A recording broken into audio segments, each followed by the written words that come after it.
Allô, Allô, Pierre. Pierre.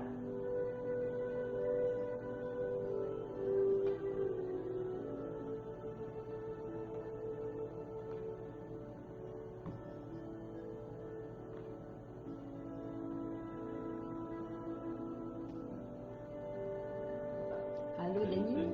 Daniel. Daniel.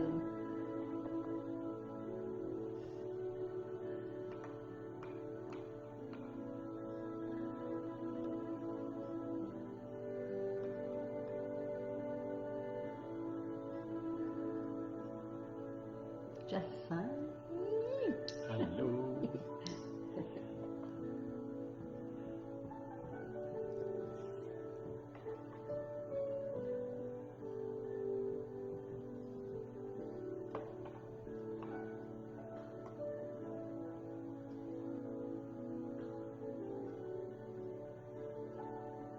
Sur les jeunes, c'est tous les jours. Najo, ça, je pense, ça serait André, ça serait-tu? Joanne, Michel. C'est André. Bonsoir, Michel.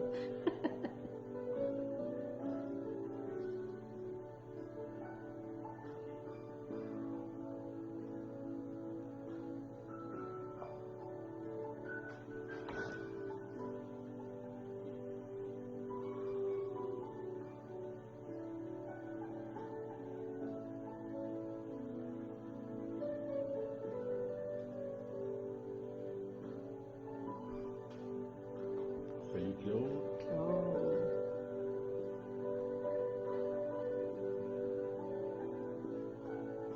Allô.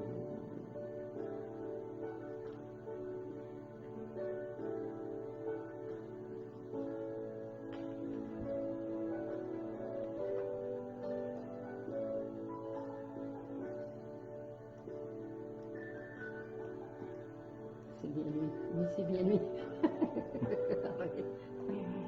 Salut! Le seul et unique. L'unique André.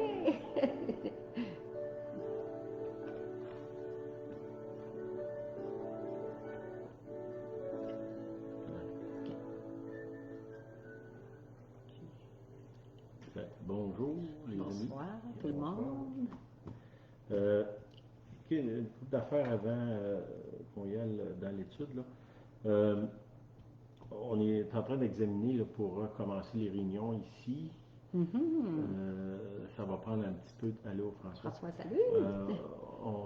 Il y a des règles assez strictes. Là, ceux qui ont vu sur Najo, je vais poster un peu ce que le gouvernement demande. Ça fait qu'on va essayer de voir si on peut se conformer à ça. C'est sûr que ça serait sous invitation, là, parce qu'on va être limité dans le nombre. On va vous revenir avec ça dans les prochaines semaines pour ça. Entre-temps, je vous encourage à vous regrouper en petits groupes, peut-être un, deux, je pense que les règles, c'est trois familles ou trois groupes de la même maison en même place. Là. C'est que peut-être un temps pour inviter des gens. Euh, puis notre ami André, une des choses qu'il fait, c'est qu'il prend la réunion, mettons, comme aujourd'hui on va une réunion, puis le mardi, il y a une rencontre, puis il discute à partir de la réunion. Ce que peut-être d'aller plus en détail ou de l'appliquer à notre vie quotidienne. Très intéressant. Ce qui serait intéressant de ça, c'est que vous n'avez pas besoin vraiment de préparer une réunion ou d'organiser quelque chose. Vous prenez des notes de ce que nous autres on dit, puis vous pouvez partager. Je vous dis ça, c'est pas une directive dans le sens vous pouvez rien faire d'autre, là, mais plutôt dans le sens ça peut être un départ. Puis si vous avez des lectures, des choses, ben peut-être le faire. Ça semble que le confinement et toutes ces choses-là, ça va durer quand même un bout. C'est que si on s'organise, je comprends là, que peut-être pour plusieurs, c'est presque un sacrifice là, ou quelque chose qui est très inconfortable d'inviter des gens chez eux. Ben, vous n'êtes pas obligé d'inviter un gros nombre. 3, 4. Peut-être 3, 4, 2 même. Puis de partir de quelque chose. Discuter. Discuter, oui. Prier ensemble. Si je- Ça n'a pas besoin d'être des repas, des choses comme ça. Là. Je vous encourage à le faire. vous nous connaissez, là, on ne commencera pas à vous espionner ou superviser ce que vous faites. On fait confiance au Seigneur que vous êtes capable de rester dans le cadre de l'Évangile. C'est que je vous encourage à faire ça. Nous autres, ben, on pourrait dire, on sort plus. Depuis une couple de semaines, on a visité beaucoup de gens. Encore là, des petits groupes, des contacts, de la prière, notre famille aussi. Là, on a quand même 6 enfants. C'est bon. Oui, c'est bon. On est privé d'être des grandes assemblées, mais ça ne nous empêche pas de rencontrer 2 personnes. Si vous n'êtes pas à l'aise de recevoir chez vous, ben, je ne sais pas, moi, inviter des gens à manger un cornet ou quelque chose en quelque part, puis simplement vous asseoir, puis manger avec eux autres ou partager. Ça peut être dans un parc, ça peut être à l'extérieur aussi. Si vous avez une cour, vous les invitez dehors. Ça vous encourage à faire ça. C'est peut-être le temps là, de vous lancer. Puis de ça, probablement qu'il va se rajouter des gens, des nouveaux. Puis l'Église va grandir. Pas notre Église, mais l'Église du Seigneur. C'est que je vous encourage à faire ça. Comme je vous dis, ça peut être assez simple, simplement prendre des notes puis partager vos expériences personnelles à partir de ce que nous autres on dit. Je veux juste ajouter qu'on avait une réunion de silence samedi passé, là, le 15 août chez nous. C'est pas une grande quantité de personnes, c'était pas ça l'important. Moi, j'ai filé comme il y avait du danger qui nous entoure, danger qui nous guette, et même j'ai vu qu'il y avait une meute de loups qui nous entourait. Là, je parle de notre terrain ici, mais je pense que ça peut vous concerner. C'était quoi ce danger-là? C'est que la charité du plus grand nombre qui se refroidit. C'est sûr qu'on est en confinement, on ne peut pas se voir, on se contacte un peu. Puis le danger, c'est j'ai autre chose à faire. Alors que quand on est ensemble, on est stimulé, on est encouragé, soit de partager la parole, de lire, de prier les uns pour les autres. Ce confinement fait qu'il y a un refroidissement dans la charité. C'est ce que je voyais que c'était à nous guetter même. Alors à faire attention, je pense qu'il faut se repousser un petit peu. Puis, comme disait Sylvain, se réunir quelques-uns, discuter, prier, parce que c'est facile de tomber dans l'apitoiement ou le désespoir, parce que selon une source sûre, on a eu des cas de suicide dans notre région, particulièrement là, cette semaine. Je vous dis une source sûre que le désespoir, la détresse chez les gens a augmenté en raison du confinement, en raison des normes, la sécurité. Mais vous voyez la détresse chez les gens qui vous entourent. Puis, voyez à prier, à vous réunir, à discuter, ça peut être au téléphone. En même temps, on a vu des miracles, mais en même temps, la détresse, elle est augmentée en ce temps de transition. Fait que je vous encourage de faire attention, car le danger nous guette. Amen. Amen. Peut-être aussi une occasion d'inviter des gens qui ne font pas partie de votre secte normale de chrétiens, des voisins, des gens de votre famille, sans, comme nous autres, des fois on dit, là, sans essayer de leur rentrer une Bible dans la gorge, là, simplement les aimer, puis leur montrer l'amour de Dieu, puis dans certains cas, prier avec eux. Amen. Amen. Amen, amen. OK, aujourd'hui, je veux parler de relations amoureuses et fraternelles. Okay? Soit que vous êtes en couple, ou peut-être que vous n'êtes pas en couple, là, pour toutes sortes de raisons. Vous avez quand même des amis, là, la fraternité, ça peut être votre famille, vos enfants, vos parents, les amis, les cousins, vos frères, vos sœurs, votre conjoint, votre conjointe. Puis, ça va avec ce que je viens de parler, là. C'est sûr que quand on change la routine, souvent ça amène des tensions.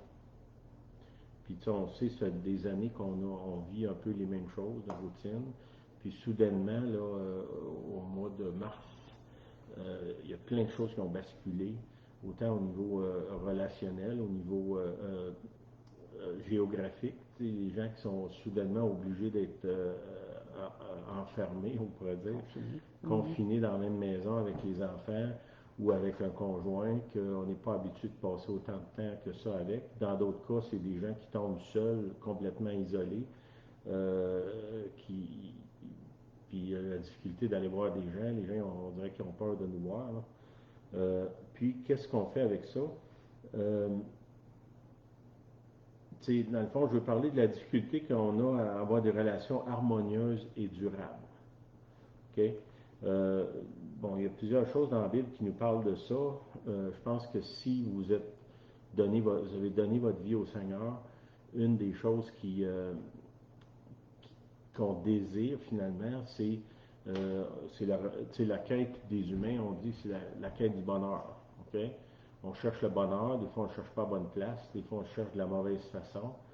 En trouvant Jésus, on trouve le bonheur. OK? Ce bonheur-là, en trouvant Jésus, normalement, va s'étendre dans les autres aspects de ma vie.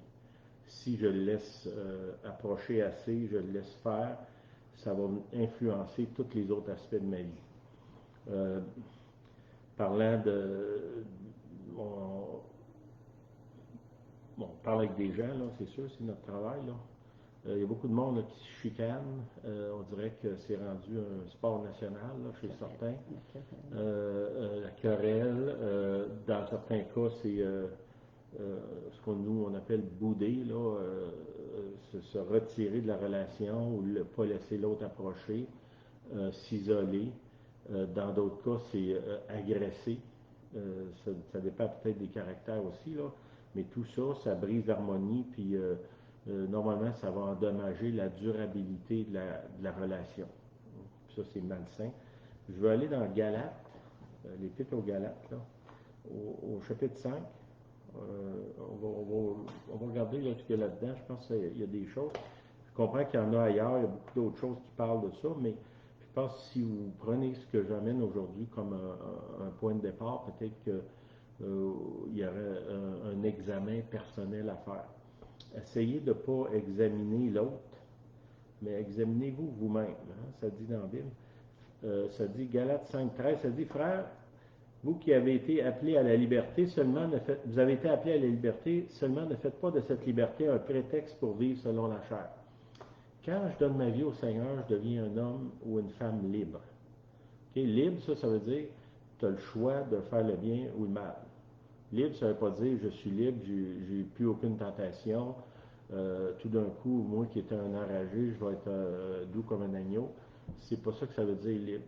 La liberté que Christ me donne, c'est de dire non à ma nature de péché. Ce qu'avant, je ne pouvais pas faire. Okay? Ne faites pas de cette liberté un prétexte pour vivre selon la chair. Ça, c'est l'idée de dire, ben, moi, je suis libre, je fais ce que je veux. La liberté, c'est pas faire ce que je veux. Parce que dans la liberté que Christ me donne, je meurs à moi-même. Puis si vous allez dans un cimetière, il n'y a pas grand monde là, qui réclame ses droits. Hein? Ils sont plutôt tranquilles, ils sont plutôt silencieux même. Si je meurs à moi-même, je ne peux pas prendre ma liberté pour commencer à réclamer ceci puis cela. Ça, c'est important, c'est fondamental dans la relation avec Dieu. Tu sais, le concept de mourir à soi-même, c'est important parce que c'est quand je meurs que je vis. Hein, ça dit dans les évangiles, il dit quand que tu mets un grain dans la terre, un seul grain, ce grain-là, il meurt. Premièrement, il meurt, puis après ça, de ce grain-là, il en sort des centaines d'autres. Si vous prenez, aujourd'hui, j'épluchais du maïs. Bon, il y a peut-être 1000 grains sur un épi de maïs, je ne sais pas 1000, peut-être 500, je ne les ai pas comptés, mais il y en a plus qu'un. Bien, le premier qui était mis dans la terre, il est mort, puis il a produit au moins un épi, dans certains cas, 2, 3 épis sur la même tige. Il s'est reproduit par des centaines, mais pour arriver là, il faut qu'il meure. C'est important, des fois on pense mourir à soi-même, on projette ça sur les autres. Si on veut la vie, il faut qu'on meure à nous-mêmes. Okay?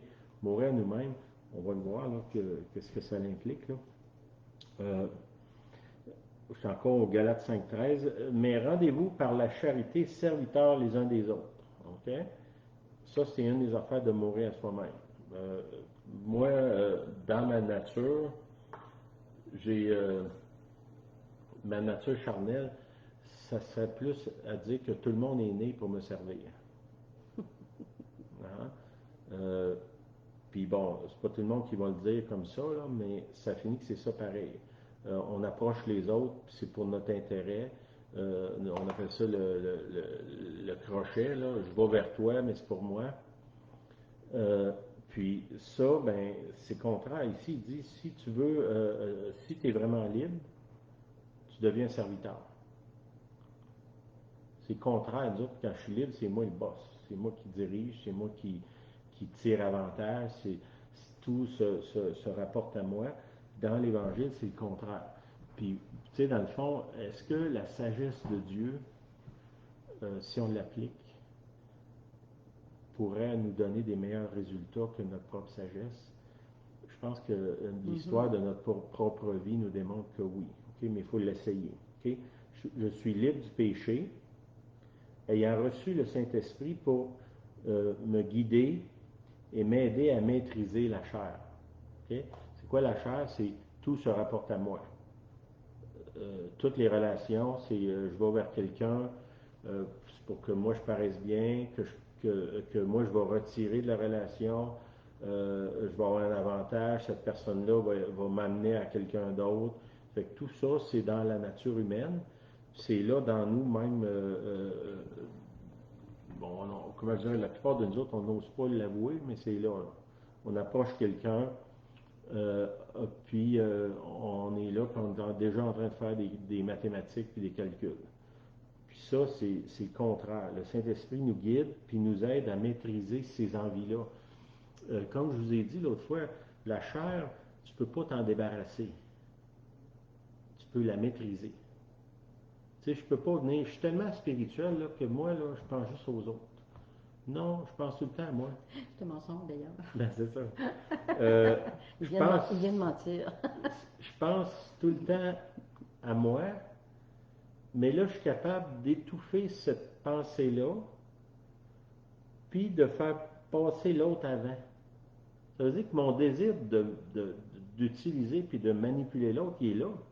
C'est dans ma nature de faire ça. Mais là, je suis capable de dire, puis souvent le Saint-Esprit va venir, puis tu sais, mettons, on approche quelqu'un, puis tout de suite, on commence à faire des calculs, comme je vous dis, pour prendre avantage de la relation. Puis là, le Saint-Esprit va venir et va dire, c'est quoi que tu es en train de faire, là?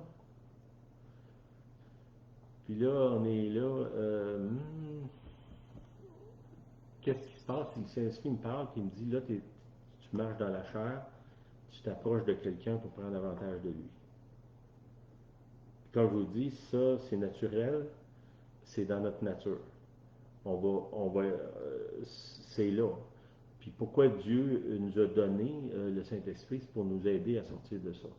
Parce que c'est ça qui scrape notre bonheur. L'autre qui se sent manipulé, tu sais, c'est pas tout le monde qui est parfaitement imbécile, là. Les gens le savent quand on les approche puis qu'on veut tirer avantage d'eux. Bon, si les gens sont très spirituels, ils nous laissent faire. Tu sais, je sais que tu vas prendre avantage de moi, mais c'est correct.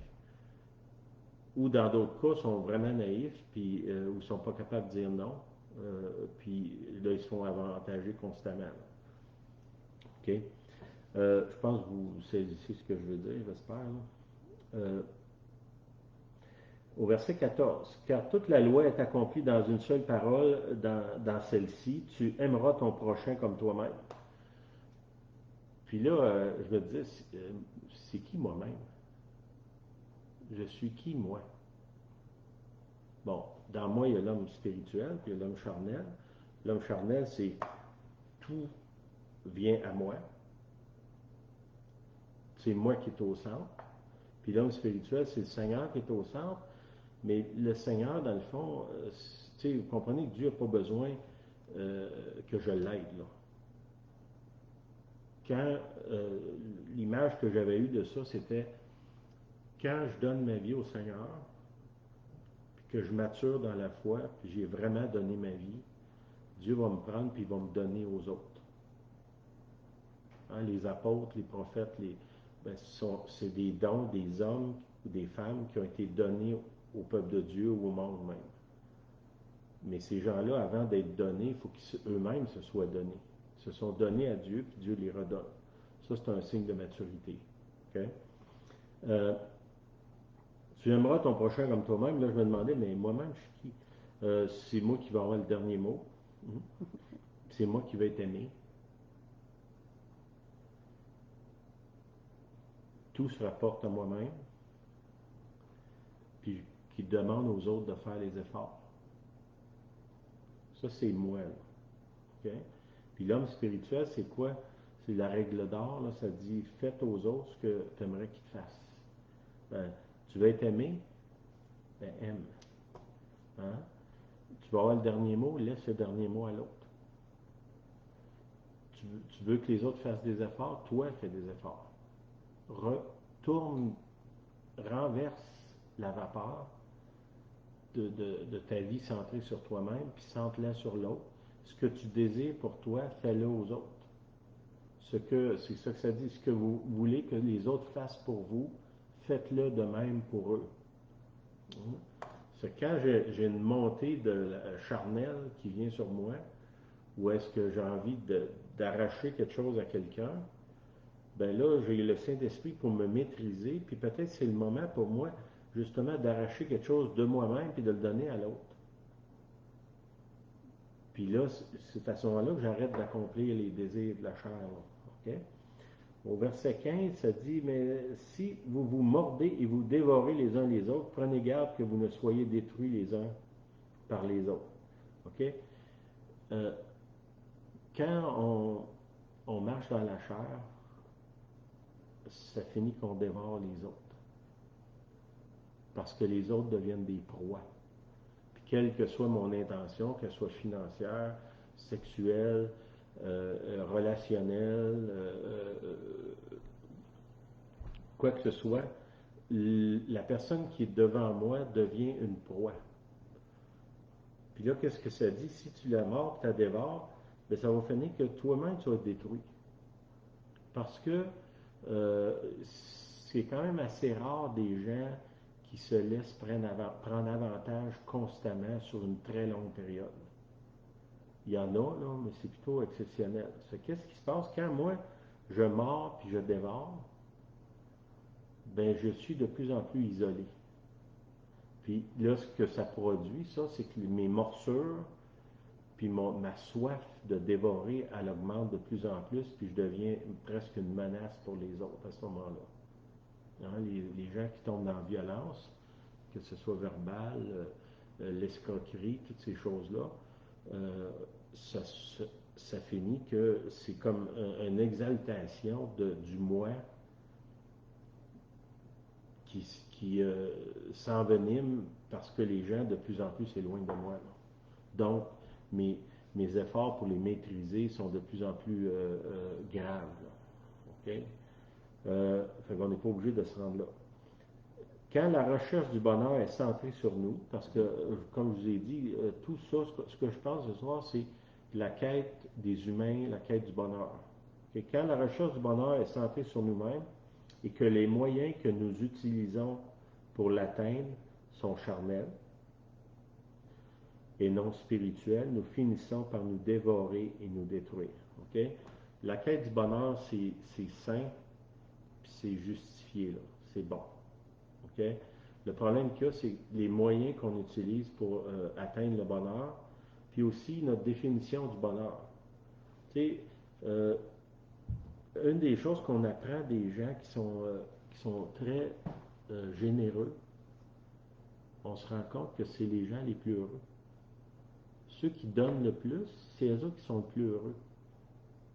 C'est que si, mettons que ma recherche du bonheur, c'est d'aller soutirer aux autres, c'est sûr que le résultat de ça, ça va être le malheur.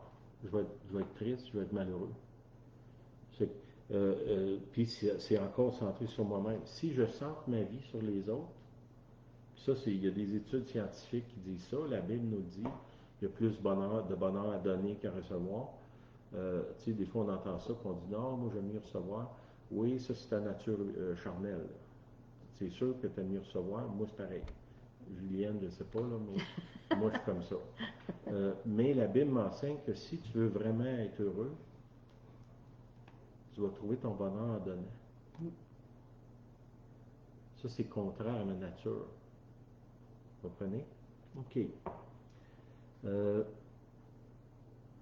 je vais vous relire là, ce que j'ai écrit, là, j'avais écrit ça après-midi, c'est quand la recherche du bonheur est centrée sur nous, sur le moi, là, et que les moyens que nous utilisons pour l'atteindre sont charnels. Comme je l'ai dit, ça c'est la manipulation, bon, tout ce que les mensonges, on va voir les fruits, les œuvres de la chair, là, plus bas. Tous ces œuvres-là qui est décrit là, c'est tout rapport à la quête du bonheur à partir des ressources, à partir des ressources charnelles, ok? Et non spirituelles. Nous finissons par nous dévorer et nous détruire. Si on n'est pas conduit par l'esprit, ça finit que on dévore les autres. Puis souvent, ils vont des, euh, nous détruire. Là. Puis on va les détruire. Okay? Souvent, ce qu'on fait, c'est que c'est quelque chose que moi, souvent, on parle, moi puis Julienne, c'est, tu sais, mettons, moi, je mets un mandat sur Julienne. Toi, tu vas combler tout ce que moi, je crois avoir besoin. OK? Bon, il y a deux mensonges dans ça. C'est que Julienne est incapable de combler mes besoins. Ça, c'est un point. Puis l'autre chose, c'est que ce que moi, je crois avoir besoin. Ça, c'est une autre chose. Tu sais, ce que je pense que j'ai besoin, puis ce que j'ai besoin, c'est pas la même chose. Puis la source ou la personne ou qu'est-ce qui va combler ce besoin-là, ben, je ne peux pas mettre ça sur un autre, là. Parce que souvent, si vous avez des amis ou vous avez un conjoint, la plupart du temps, la source de nos frustrations puis de nos chicanes, si on peut dire, c'est que l'autre n'arrive pas à combler ce que moi j'attends de lui. Le besoin, là. Ce que moi je calcule comme étant mon besoin. Okay?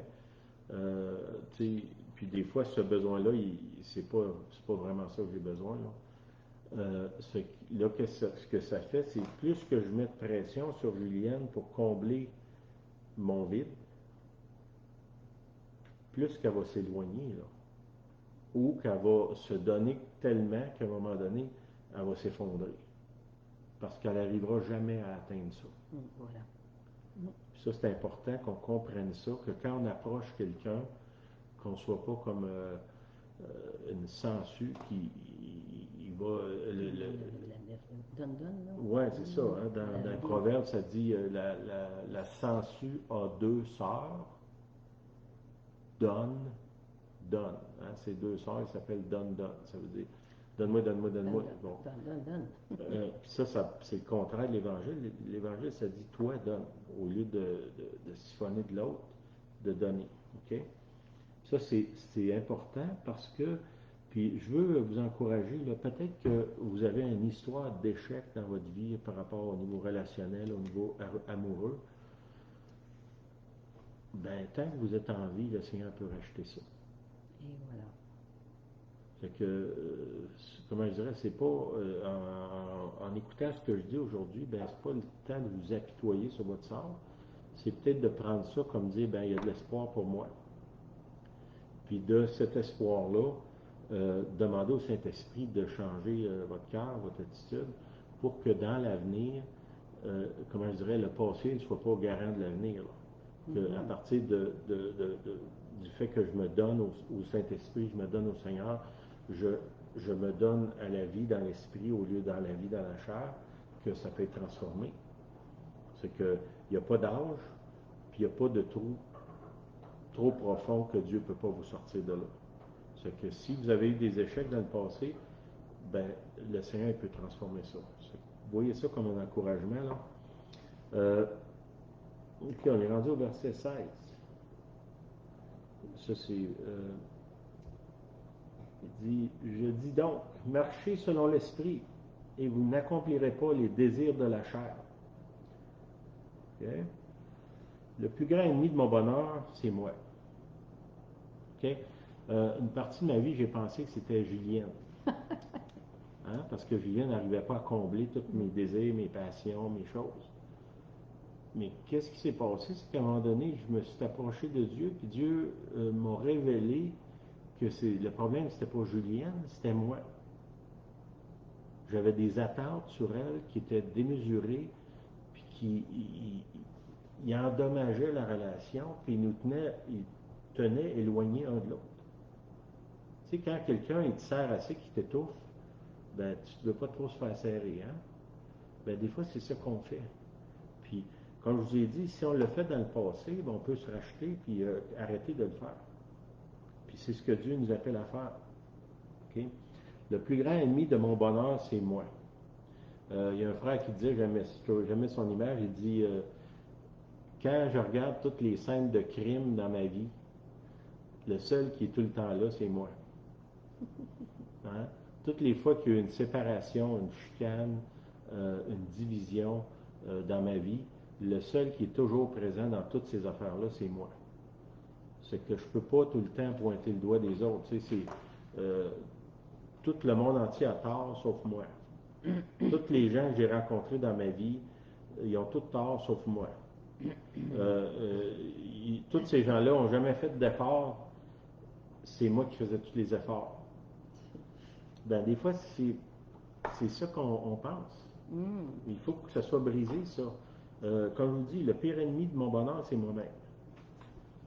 Puis tant que je tourne le bonheur ou ma définition du bonheur sur moi, bien, selon l'Écriture, je m'en vais dans le champ, je m'en vais dans la fosse, je m'en vais vers un autre échec.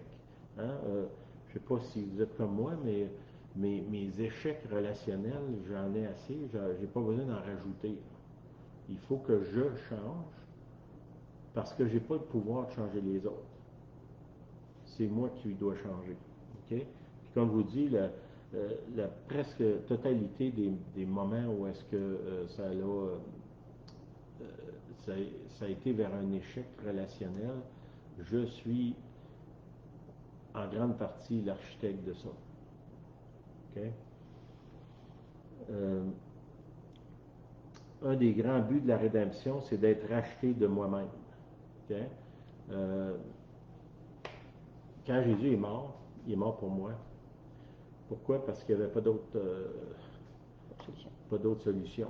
Hein? C'est tellement un cas désespéré que la seule chose qu'on peut faire pour l'aider, il faut mourir à sa place.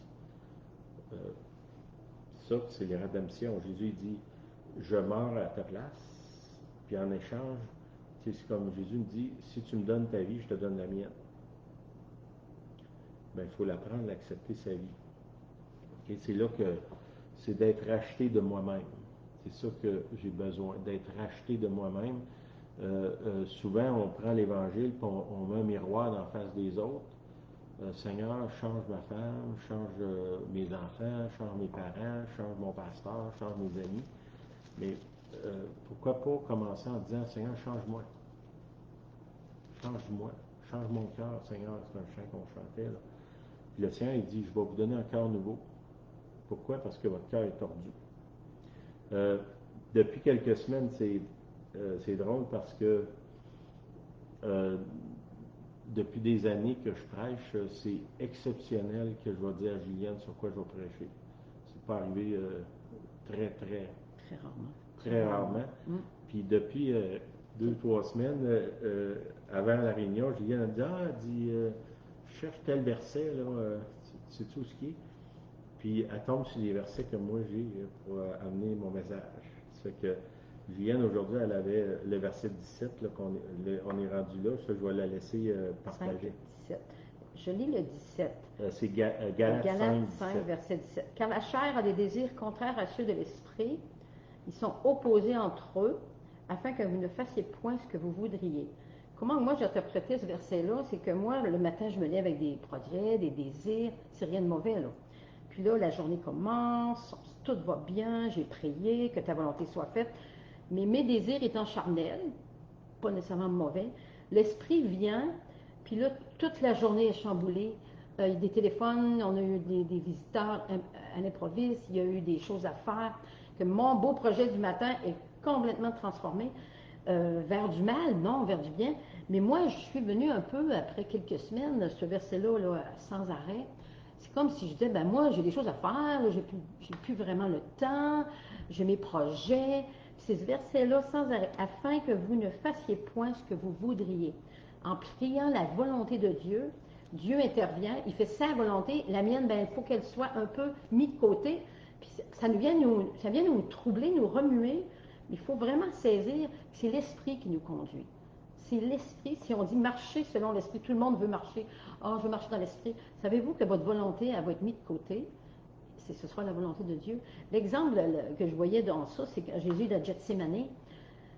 Bon, on sait qu'il y a une coupe à boire, on sait qu'il va être crucifié, il voit bien ce qui s'en vient, puis si possible, d'éloigner la coupe.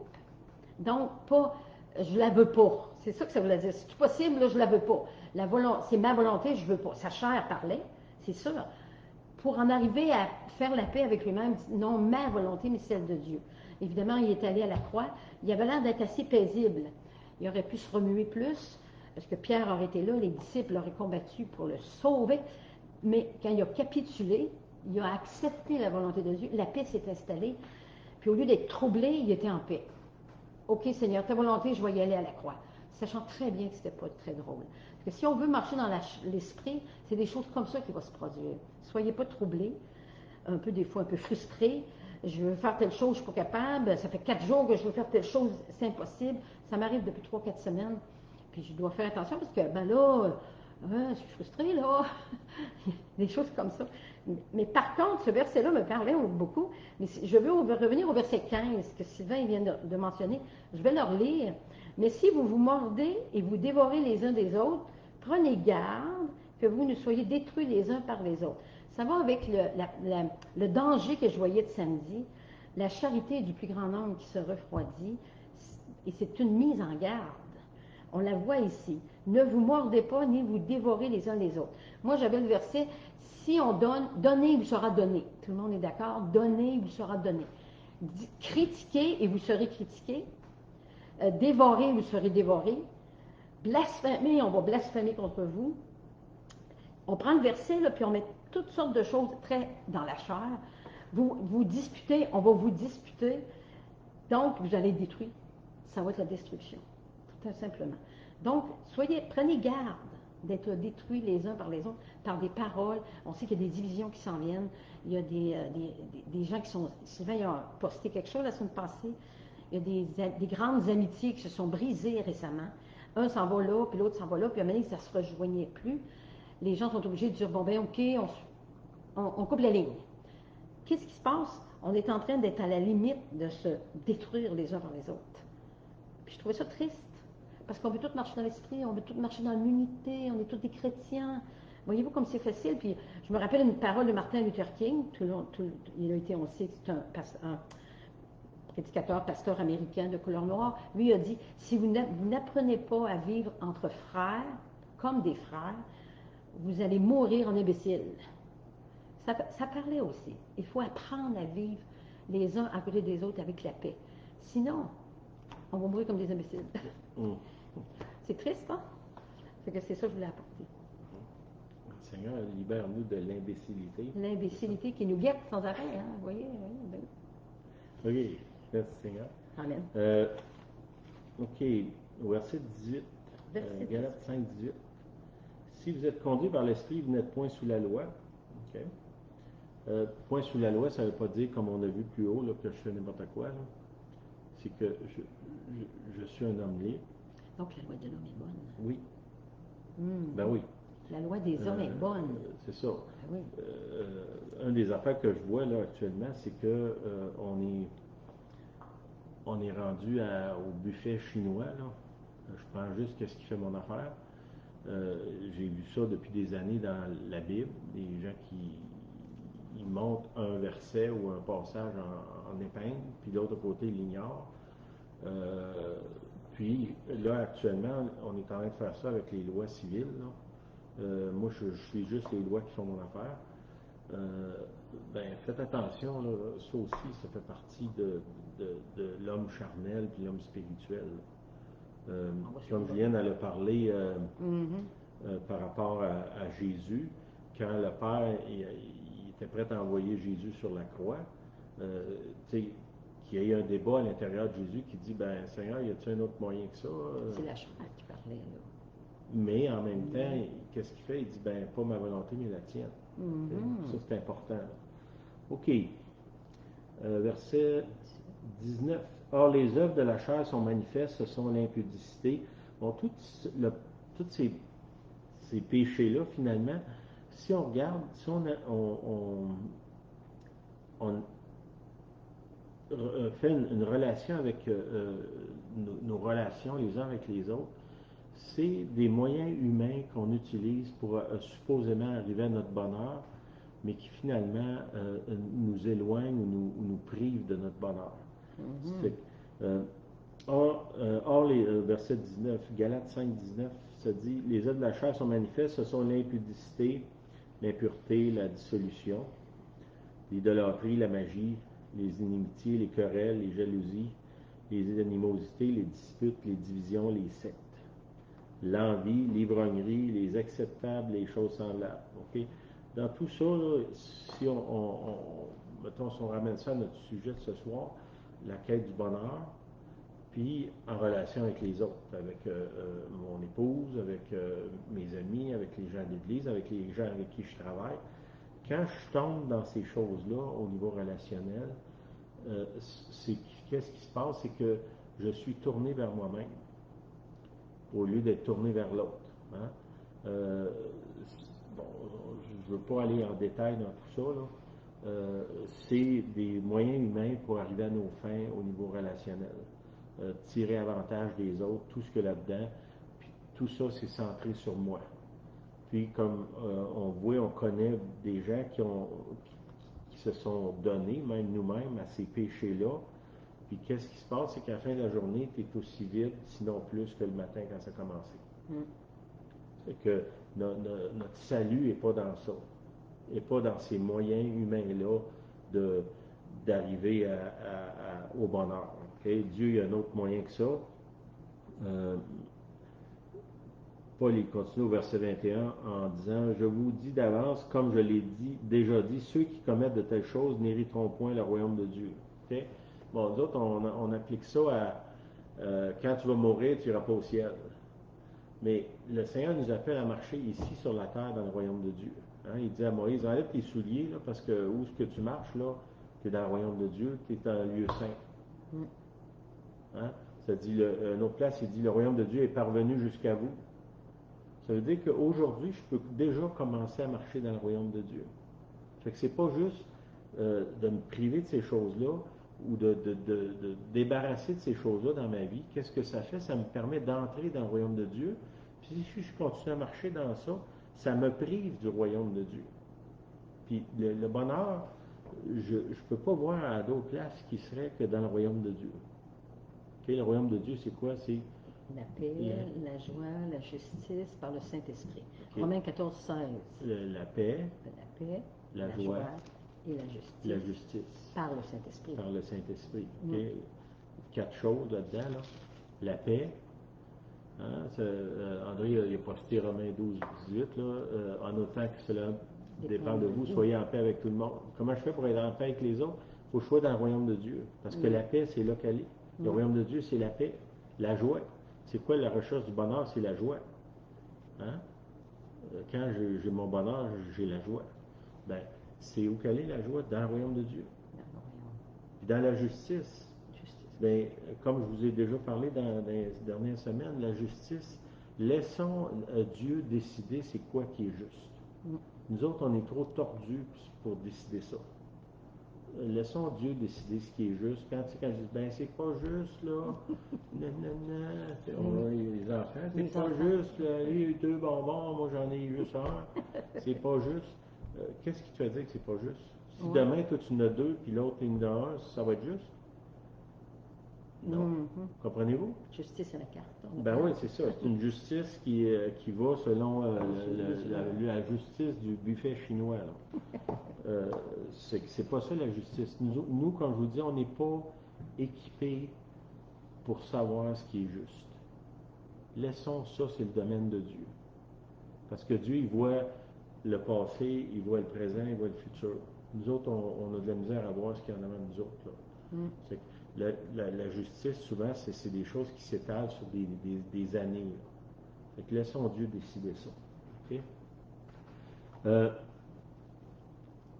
OK, soyez les héritiers du royaume ici sur la terre en marchant par l'esprit. Mais le fruit de l'esprit, OK, un fruit, c'est quelque chose qui vient naturellement. Hein? On a des choses dans la serre, des piments, des tomates, toutes sortes de choses. Si je vais là le soir, puis j'écoute, j'entends pas les plantes forcées pour faire des fruits. Là. Se plaindre, ça vient naturel. Okay? Parce qu'ils sont enracinés. C'est ça, parce qu'ils sont enracinés dans la bonne terre. Terre. C'est quoi? C'est l'amour, la joie, la paix, encore les mêmes choses qui reviennent, la patience. Ça, c'est une chose importante. Tu ne peux pas jouir d'une relation à long terme qui se développe, qui devient un amour profond si tu n'es pas patient. C'est impossible. Qu'est-ce qui se passe quand je suis impatient? Je saute d'une relation à l'autre sans jamais vraiment accomplir rien, puis sans jamais vraiment construire rien. Puis en relation, que ce soit en amour, dans un couple, que ce soit avec des amis, que ce soit à l'église, ça demande une dose extrêmement importante de patience. Oui. Okay? On a vu là, les dernières semaines qu'on ne peut pas changer nous autres mêmes, puis on peut encore moins changer les autres. C'est que si je ne peux pas me changer, bon, premièrement, il faut que je sois patient avec moi-même. Je ne peux pas changer Julienne, ben, il faut que je sois patient avec elle. Puis là, quand on parle de la foi, ben, la foi, c'est quoi? C'est de croire que Dieu peut faire ce que moi, je ne peux pas faire. Puis en attendant, ce que Dieu me demande, c'est de dire, sois patient. Hein? Si on serait patient 1/1000 avec les autres, comme comment Dieu est patient avec nous autres, on aurait déjà une forte amélioration dans nos affaires. Hein? Tu sais, à quel point moi je suis impatient avec Julienne, puis quand je me reviens d'abord, Dieu, Seigneur, je ne reviens pas comment tu peux être patient avec moi. Puis Seigneur, il me dirait, ben, tu n'as pas envie d'essayer d'être un peu patient avec elle? Hein? Puis si tu veux, je vais t'aider. Parce que je connais comment tu es. Je vais te donner la grâce pour le faire. Est-ce que ça va demander un travail? Oui. Parce que y a des grands moments, il va falloir que je me la ferme. Je parle de la bouche, là. Puis que j'attende, puis je sois patient. Puis c'est vrai dans les autres domaines de ma vie. Puis souvent, cette impatience-là, on la dirige vers Dieu. Parce que Dieu, j'ai remarqué, il ne fait pas souvent ce que je veux. Il prend son temps. Oui, il prend son temps, puis souvent, ses plans, ça ne ressemble pas aux miens. Ça me rend un peu impatient, là. Mais si j'apprends à être patient, je vais comprendre ses plans, puis je vais faire partie de ses plans. Puis là, je vais être dans le royaume de Dieu où il y a la paix et la joie. C'est pas merveilleux, ça? OK. Amen. La patience, la bonté, ici, c'est pas André, là, c'est la bonté comme une bonté, là. C'est la bénignité, la fidélité. OK? Ça, c'est les fruits de l'esprit. La douceur, la tempérance. La loi n'a rien contre ces choses-là. Hein? C'est ça. Ceux qui sont à Jésus-Christ et qui ont crucifié la chair avec ses passions et ses désirs. Hein? Parce qu'il y a un verset qui manque, là, bout de non? Non. OK. Ceux qui sont à Jésus-Christ ont crucifié la chair avec ses passions et ses désirs. Okay, on revient encore là à mourir à soi-même pour vivre pour Dieu puis vivre pour les autres. Ça, c'est le secret du bonheur selon les Écritures. On ne saura jamais si c'est vrai tant qu'on ne l'essayera pas. Puis je vais ajouter une chose, crucifier ses passions, ses désirs. Ça n'a pas l'air de dire, ben moi là, j'y pense plus, je les ai enterrés, je les maîtrise. Quand on parle de crucifier, c'est pas facile. Aller sur la croix avec les passions et les désirs, c'est juste, je vais ajouter que c'est pas facile. Voilà. Puis c'est pas quelque chose que, tu sais, souvent j'entends les chrétiens dire tout est accompli, tu sais, tout est accompli. Jésus pouvait dire ça, mais pas toi, là. sérieusement, là. Tout est accompli, là, dans ta vie. Hein, des fois, on dit à quelqu'un, si tu veux savoir si tout est accompli dans ma vie, demande à ma femme, elle va te le dire. Oui, S'il vous plaît, demandez-y pas. Tu sais, c'est prétentieux à l'excès de dire ça, là. Comme Julienne a dit, puis comme l'Écriture dit, ces passions-là sont constamment dans nous autres. Il faut les maîtriser. Comment qu'on les maîtrise? En s'approchant, en se donnant à l'esprit. Hein, ceux qui ont crucifié la chair et ses passions et ses désirs. Ouais. Si nous vivons par l'esprit, marchons aussi selon l'esprit, au verset 25. Puis au verset 26, on va finir avec ça. Ne cherchons pas une vaine gloire en nous provoquant les uns les autres, en nous portant envie les uns les autres. Une chose aussi en finissant, c'est que Dieu ne m'a rien enlevé pour le donner aux autres. Tu sais, dans le ciel, là, ils ne sont pas en rupture de stock. Là. Dire, ben, tu sais, Julienne, elle a eu toute la grâce, il n'y en a plus pour toi. Puis là, moi, je suis jaloux de Julienne, puis je suis fâché après elle parce qu'elle a la grâce, puis moi, je ne l'ai pas. Non, il y en a en masse dans le ciel pour moi, puis elle, puis toutes nous autres. Là. Ce que faisons attention de ne pas nous provoquer, puis de ne pas avoir envie les uns des autres. Quand un autre a quelque chose qui est béni, réjouissons-nous. Parce que si, tu sais, si moi je pense que Julienne ne mérite pas quelque chose, qu'est-ce qui se passe? C'est que je mets ce standard-là sur moi-même. Puis là, ben Dieu dit, toi, tu penses qu'elle ne mérite pas, ça veut dire que toi non plus, tu ne mérites pas. Donc, en voulant priver elle de quelque chose, parce que je suis jaloux, finalement, je me prive moi-même. Parce que je mets un standard pour dire, ben, c'est pas juste qu'elle est bénie, puis moi je ne le suis pas. Donc, personne ne devrait être béni. C'est un peu ça mon discours. Puis le Seigneur dit, ben, personne, toi, tu es inclus dans ça, là. Fait que si je me réjouis de la bénédiction de l'autre, ben, j'ouvre la porte pour moi, là. Puis j'aurai probablement pas la même bénédiction parce qu'on est tous uniques, mais j'ouvre la porte de la bénédiction sur moi-même. Que je ne sais pas si j'ai réussi à vous communiquer quelque chose avec ça, autre chose. Au verset 25, si nous vivons par l'esprit, marchons aussi selon l'esprit. Si on revient au verset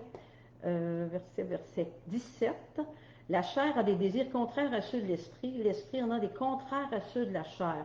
Ils sont opposés. Ça veut dire qu'ils ne marchent pas main dans la main. La chair et l'esprit ne marchent pas de main dans la main. Ils sont opposés, donc il va y avoir de la friction, il va y avoir de la confusion, il va y avoir du trouble même, parce que l'esprit et la chair, ils sont opposés afin que vous ne fassiez pas ce que vous voudriez. Alors, ça a l'air facile de lire le verset. Si nous vivons par l'esprit, marchons dans l'esprit. C'est beaucoup plus que ça. Il y a beaucoup de positions l'un vers l'autre. C'est pas main dans la main. Ça n'a pas l'air un chemin facile. Puis même Jésus dit de crucifier même les passions et les désirs. Voyez-vous un peu là, que le marcher dans l'esprit, c'est plus qu'un verset biblique qui est écrit là. C'est beaucoup plus que ça. Je voulais ajouter ça, moi. Tu prier? Oui. Pourquoi tu ris? Il rit, mon mari. C'est tough, ce que tu viens de dire. Mais c'est la vérité. C'est vrai. Que il y a un combat. C'est le combat de la vie. Puis faites attention de ne pas prendre ce combat-là puis le projeter sur l'autre. Voilà. Tu sais, les combats que j'ai dans mon intérieur, il faut que ça reste à l'intérieur. Il ne faut pas que ça se projette sur Julienne ou sur les autres. Ces combats-là que j'ai dans ma chair puis l'esprit qui est à l'intérieur de moi, souvent dans ma frustration, ça sort puis ça se projette sur l'autre. Dans mon cas, c'est Julienne qui est là, presque constamment. Là. Cobaye. C'est elle qui est mon punching bag. Punching bag. Mais c'est ça, c'est que faites attention à ça. Quand ça monte la frustration à l'intérieur de vous, cherchez pas un coupable, cherchez un sauveur. Cherchez un sauveur. Okay? Cherchez un sauveur, même ne vous accusez pas vous-même, cherchez un sauveur. Tu sais, votre nature charnelle, vous êtes prêt avec. Puis c'est seulement par le Saint-Esprit qu'on va avoir le contrôle dessus. Accrochons-nous au Saint-Esprit. Quand il nous parle, la petite voix qui dit c'est quoi qu'il est en train de faire là? Écoutez cette voix-là. Puis renoncez à vos penchants tordus. C'est ça, là. Que je renonce à ma tendance d'aller manipuler puis utiliser les autres. Puis normalement, le Saint-Esprit va me le dire, mais là, il faut que j'arrête aussi, là. Que je ne me laisse pas aller jusqu'au bout dans ça. Que je me recule et dis, wow, je ne commençais pas à manipuler puis utiliser les autres. Faites attention à ça. Seigneur, on se met devant toi. Seigneur, on a tellement, tellement besoin de toi. Saint-Esprit, on a besoin de toi. Seigneur, tu sais qu'on cherche le bonheur. Je te demande pardon parce qu'on l'a cherché à mauvaise place, de la mauvaise façon. Seigneur, je te demande de nous guider par ton esprit à utiliser tes moyens, ton chemin, tes méthodes pour atteindre le bonheur. Seigneur, je te demande on sait, c'est clair dans les Écritures, que le bonheur, il est dans le service aux autres. Que, Seigneur, on apprenne à te servir toi, puis aussi à servir les gens qui nous entourent, puis qu'on trouve notre bonheur dans ça, qu'on puisse se réjouir, puis qu'on soit des gens du royaume qui ont la paix et la joie dans le Saint-Esprit. Oui, Père, dans le nom puissant de Jésus, je prie. Amen. Moi, j'aurais deux requêtes. On a des amis du Mexique qui viennent de nous écrire, qui auraient besoin de prière. C'est la cuisine là, ils donnent à manger dans les rues. Vous savez qu'on a vraiment une œuvre qui est dans le centre de Tuxtepec exactement. Ils ont écrit tout à l'heure, me demandant la prière. Alors avec Sylvain, puis si vous êtes d'accord, on va prier pour Hugo, sa femme c'est Angeles et Vicky. Seigneur, je te prie tout de suite, à l'instant même, pour Hugo, Angeles et Vicky. Ils ont un énorme fardeau sur les épaules parce qu'on sait que le Mexique est fortement touché par la COVID-19. Mais Seigneur, je te prie que ces gens-là se tiennent debout avec la force du Saint-Esprit pour aider, accompagner, restaurer, réconforter une population qui est en détresse. Seigneur, je te prie pour l'œuvre qui se fait là à Tuxtepec principalement, dans le nom de Jésus. Amen. Amen. Après ça, en parlant du Mexique, on a des amis de la France qui vont nous écouter demain. On vient d'avoir, qui sont contents d'avoir reçu la prière, nos amis du Mexique. Il y a aussi nos amis de la France qui nous écoutent demain matin, mardi, en question de décalage horaire. Puis il se vit des situations un peu plus difficiles au travers de nos amis là-bas. Bon, c'est le confinement. Vous savez, la France est parfaitement très touchée maintenant même. Sylvain, si je veux bien, c'est lui qui priera pour nos amis de la France, pour qu'ils sachent qu'on est là, unis à eux. Vous êtes là, nous on est là, tout ensemble on est unis pour la France aujourd'hui. Amen. Fait que Sylvain va prier. Seigneur, tu connais les situations, nos amis en France, Seigneur, qui vivent des temps très difficiles. On te demande, Seigneur, d'être avec eux, de les accompagner, que ta grâce soit sur eux. Seigneur, je te demande qu'ils puissent voir le royaume, qu'ils puissent entrer dans le royaume, qu'ils puissent marcher dans l'esprit, qu'ils ne soient pas pris dans le mauvais côté de la recherche du bonheur, mais qu'ils soient, Seigneur, dans ton esprit, puis qu'ils puissent trouver le bonheur en toi, par ton esprit, Seigneur. Je te prie dans le nom de Jésus. Puis bénis mes frères, mes sœurs de France. Amen. Amen. On vous aime. Hein? Amen. On vous aime. Merci d'être là. Merci. Bonne semaine. Bonne semaine. Bonne semaine. Puis, comme je vous ai dit au début, invitez du monde chez vous. Oui, rassemblez-vous. Juste des petits groupes, puis priez ensemble. Amusez-vous. Soyez bénis. Bonne semaine. Amen. Bye bye.